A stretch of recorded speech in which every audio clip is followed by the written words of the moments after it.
Hello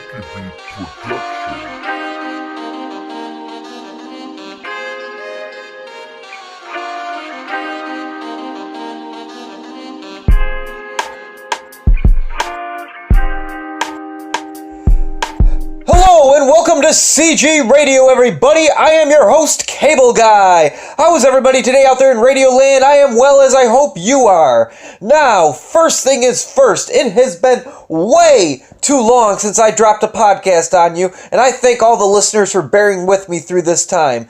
Now, I'm sure you notice a couple things different about this podcast, and how we have a theme song now, and how I might sound a little bit better, as I've gotten a better microphone to use for the podcasts. Add a little production value to it all. Now, as I'm sure you probably saw in my updates, that I had some guests coming up during my absence of C.G.Radio, and I wasn't lying. So for today's special guest, I have the one, the only, the wrestling superstar, the hardcore legend, Raven. So let's get Raven on the horn!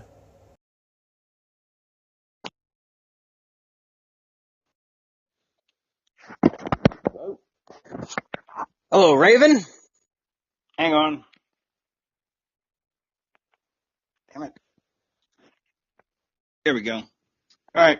Hey, what's up, Raven? It's Cable Guy. How you doing today? How you doing, Cable Guy? Oh, I'm good. So how have you been lately? What have you been up to? I basically semi-retired. I do a few indie shows here and there. Do some conventions. I have to tax myself too much. And I got a podcast on the Jericho Network on Podcast One that I'm really proud of. Yeah. How is the podcast going? Great. It's going great. Yeah. It's called The Raven Effect. Yes, I am familiar. Do you have any interesting guests coming up in the near future? Yeah, I have a couple. I'm not really. It's less of a guest-oriented podcast and more of a. We do about half an hour of wrestling and then half an hour of news items that are ridiculous, like head transplants and and fan mail and stuff like that, and then just a variety of nonsense. It's really entertaining. Oh, okay. Yeah, I was browsing through some of the ones I'm able to find on YouTube, and very insightful. You always give a very entertaining interview. The YouTube stuff is old video blogs. Oh, the podcasts are on. You got to go to Apple Podcast or Podcast One and download them. Okay. I will be sure to put a link into the description for that and check that out. And so anyway, let's. What about your indie shows? Do you have any upcoming appearances? Yeah, I got some somewhere. I don't know. Like the couple days before is when I look and see where I'm going. Other than that, I've been everywhere, so it's not like it's a big deal. Okay. So I'm curious, where exactly am I calling you?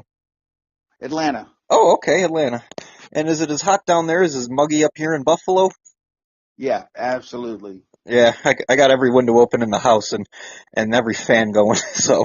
Not me, I got the air conditioning on. Always have the air conditioning on. Right. Even in winter, you should have the air conditioning on. Right. I hear that, especially if your house is over-insulated, right? Or if it's not, just you don't want it to get muggy and clammy in there. Right. Oh, I agree. Plus, I sleep better in the cold than the heat. I don't know about anyone else, but yeah. So anyway, let's get into this interview. And now I'm going to warn you. I'm going to ask you everything and anything, and I might be kind of all over the place, but I'm well intentioned. Okay. Okay. So first things first. It is a well-known fact that you're in the neighborhood of about 143 to 150 IQ, and you are, in fact, a member of Mensa. What is it that made you decide to get into wrestling? Because I'm sure you probably could have been good at every single other thing else in the world. Well, I was getting ready to graduate college, and I was also in the Marine Corps Reserve, and I'd always wanted to do it since I was a kid, and I didn't want to be 50 years old looking back going, man, I could have done that. So decided to do it. Because, the only failure is the guy that doesn't try. I agree wholeheartedly. Being unsuccessful does not make you a failure. Oh, I agree. Very true. Okay, so who came up with the Johnny Polo gimmick? I've always been curious about that. They did. Okay, and you came up with your Raven gimmick, right? Absolutely. Okay, and that's probably why it still continues to get over. Okay, so why did they underutilize the Raven character in WWE? Because you had the strap on you in pretty much every other promotion you've been in, and it's like, now don't get me wrong, I It was personal. I burned my bridges there, and so it was more personal than anything. yeah, because it's like, and I'm not saying this running you down now. Don't get me wrong. Growing up, I was a poor and I didn't have cable, so the only time I got to see you was when you were hosting that one show WCW did the highlights of the week, or if you were on like Jacked Metal or Shotgun or Velocity or one of those shows. And I always sort of wondered why it was like when I saw you on like pay-per-views months earlier, like you know, headlining it almost with the Flock, and then it's like they had you there. Did they just like have it in for you there or something? Yeah, it was just personal. Okay, okay. So, whose idea was it to form the flock? Was it yours or was it management's in WCW? Um, well, I already had Raven's Nest in ECW, so they just decided to follow through with that. Okay, okay. And and why is it that they not did they not like prolong the flock longer than it did? Because it probably could have lasted for years and years and years. Oh, because I quit. Okay, okay. Yeah, I That's quit WCW. right, right. Okay. And who was the toughest member of the flock? Like who would you want to back you up in a bar fight? Probably Saturn or Hammer. Saturn? Yeah. Yeah, okay. Canyon, he was tough too. Oh, Everybody in the business is tough. right, right. Well, I would imagine so. You know, you're taking falls like that. You know, But day. Hammer's just a giant. He's like 6'5", 260, shredded. Okay, okay. So when you were when okay during when you were in WCW, when you were sitting in the front of the crowd, giving the promos and smacking Stevie Richards around, did the fans ever like try to talk to you and be like, "Hey, what's up, Raven?" They gave up really quick. They Really? would try. Sometimes they would try, and they would just give up when I wouldn't talk to them. Mm, And then other times they just were like, oh my God, there's Raven, and they just clammed up. So and also they weren't sure what was going to happen, so they didn't want to get themselves involved in something that they didn't want to be involved in. right, right, right. Well, I'm going to be very honest. I saw you came up to Buffalo years back and you performed in a house show. And just walking out to the crowd, like you and Saturn scared the hell out of us, just glaring at us, you know. And that's sort of the difference back then. It was very like the boys were very convincing. If I can't really think of a better term, like it's Well, that's just. I mean, if you're not believable, then nobody gives a shit about you. right, right. Like for example, like Ming back in the day, Haku. Like I heard all sorts of stories for him, and it's like when you see him in person, it's like you see him give the Tonga death grip to someone, you're like, wow, I'm glad that's not me. So Yeah, yeah, so absolutely. which leads to my follow up question here. Who do you think would, if they're both at their prime, would win in a legitimate fight? Haku or Brock Lesnar? That's an interesting question. Well, I ask I don't everyone know. this one. Yeah, I don't know. I have no idea. You I don't have an answer. right, because they're both killers. Hmm. Okay, Why? Who do most people say? it's like 50-50. Yeah, that's why I really don't know. So I'm just gonna leave it at that. Right, like half the people say Brock Lesnar, half the people say Haku would literally kill him. So it's Yeah, the world will never know. yeah. It all depends who got the first shot in. Right, right. Okay. So during your tenure in all of the wrestling business, did you ever encounter the Ultimate Warrior? I ask everybody that because he was such an Yeah, yeah, enigmatic man. yeah, yeah. Really? Hmm. Can you elaborate on it a little? Yeah, I was on a tour with him in Spain, and he went out and wanted to prove to the world that he could wrestle. This was like 5 years ago, Right. before he went to the Hall of Fame, when he was still mad at Vince for burying him on that DVD. Hmm. And so he did like a 20-minute match. This was atrocious. He thought it was really good, and then I was sitting there as he went up to some kid afterwards, and the kid even told him it was atrocious. Look, I've always been a huge Ultimate Warrior fan, but that was not the Ultimate Warrior we all knew and loved growing up. I seen the match, you know. Maybe I'm just biased or impartial here, but it could have been better. But what can you do? People try their hardest, I guess. You know. Yeah, no, I mean he's not he's a big money draw. He just isn't built for long matches. It's not his forte. Right, right. But I'll Just sit. like I wouldn't enter a bodybuilding contest. I would never enter a bodybuilding contest, whereas he could enter millions of them. But everybody has to stick to their strengths. Right, right. Well, yeah, that's very true. Even up until he died, he probably could have entered a bodybuilding contest, and I only wish that, when I'm his age, I look like that. So, yeah. Well, you don't want to look like a guy in a coffin. Oh no, not a guy in a coffin. I'm talking like all jacked and built like that.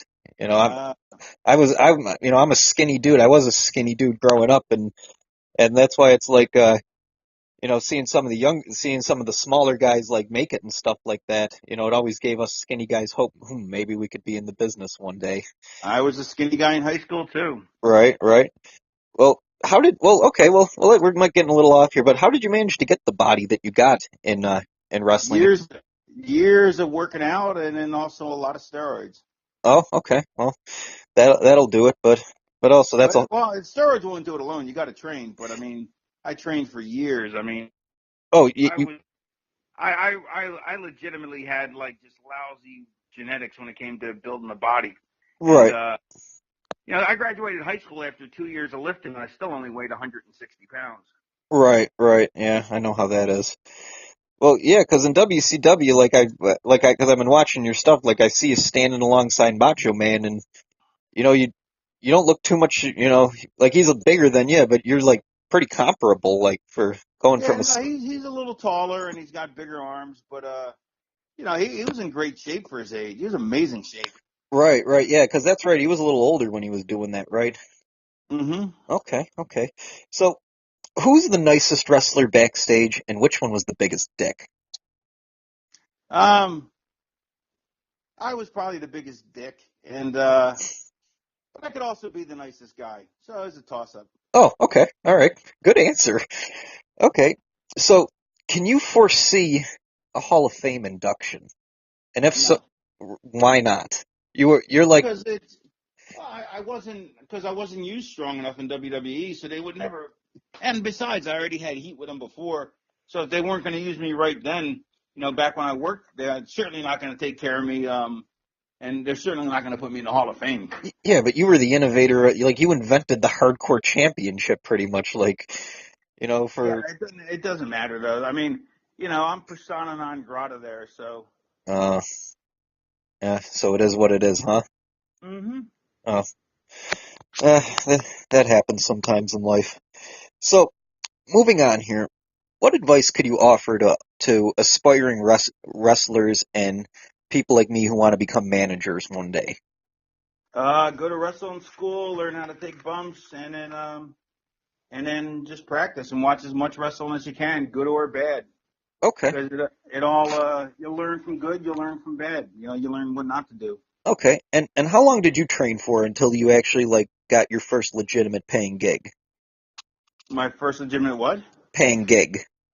Well, I only went to wrestling school for like a month. That's all I really needed, just to learn the basics, and then I had to get in front of people. I picked it up incredibly quick, and Okay, then I had, I don't know, my first match was like I guess probably a month after I started. okay, okay. And so, which leads to my other question: what was the worst injury slash bump you ever took in all like your whole of your career that put you out for the longest? Um, I don't know. I tore my rotator cuff. That was pretty bad. I've been pretty good with not having a lot of bad injuries though. Okay, okay. And Herniated 3 discs in my lower back. That was horrible. oh, really? How long did that put you out for? No, I didn't miss any time. Oh, really? No. Okay, okay. Now, this is something I've always just wondered personally. Okay, when you came to WWE, you went from having like the long curly hair, and I noticed, and then when I saw you, like, because I stopped watching for a while, and then when I saw you again, you had your hair like all dreaded out and everything, and I really liked the way it went and looked with your character. But didn't it like itch the hell out of your head, like because No, oh no, not really. oh no, it didn't. Nah, it never really itched. Oh, okay, all right. Well, I always wondered that because some people who have dreads tell me that they're sometimes more trouble than they're worth. They never like gave you a hard time like going through the airport with them or anything. No, why? Well, you know how cops like to profile people. No, no, never had a problem. Oh, oh, okay. Well, that's good.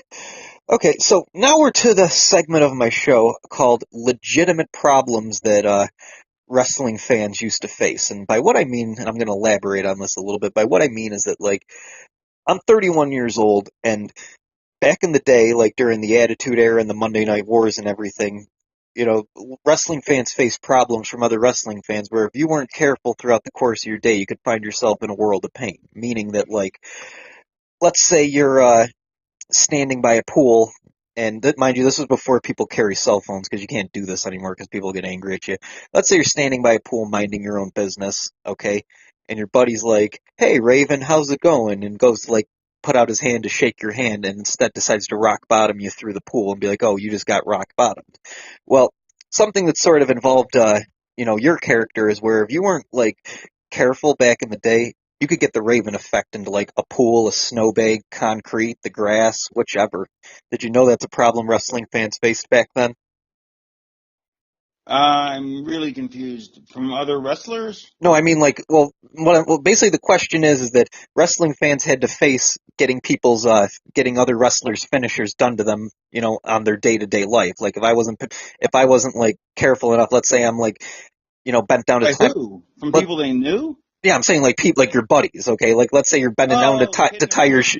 to tie your shoe by a pool, because this Oh, happened right, to me right, once, and I got the Raven effect into a pool, and they're like, right. "Yo, you just got Raven affected," and that's an issue, and it could be, really What's any. your question?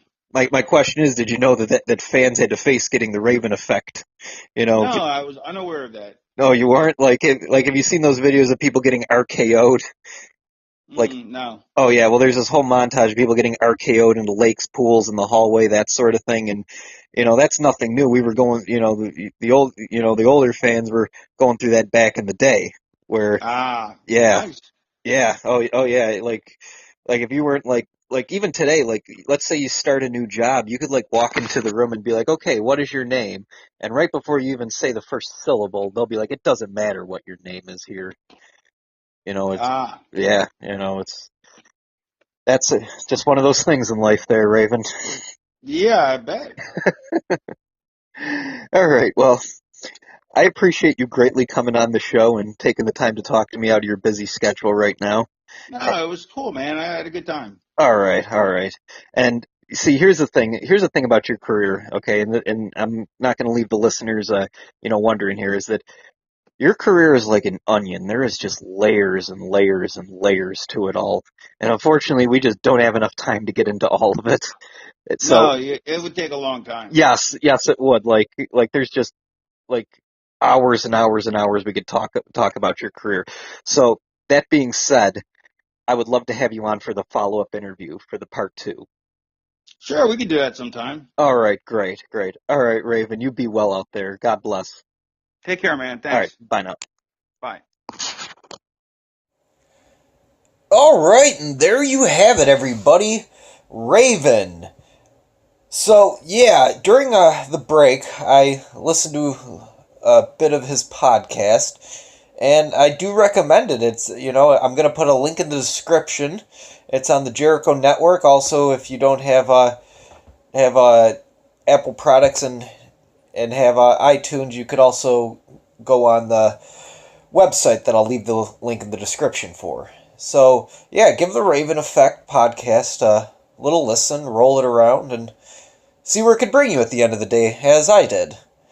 So, this is Cable Guy, giving you notice that Raven will be back for another follow-up interview, and probably most likely several more, because let's face it, 20 minutes, 30 minutes alone is not enough time to talk about that man's career for those of you who are really followed his career like I did. So he will be back for the part 2, the 3, and on and on and on, most likely, in the future. And I appreciate all the listeners' patience with me getting this podcast out. It was kind of a bit of a slow time for me, but I'm back, and I will have more guests in the near future. So this is Cable Guy, signing out. Be well, everyone, and God bless.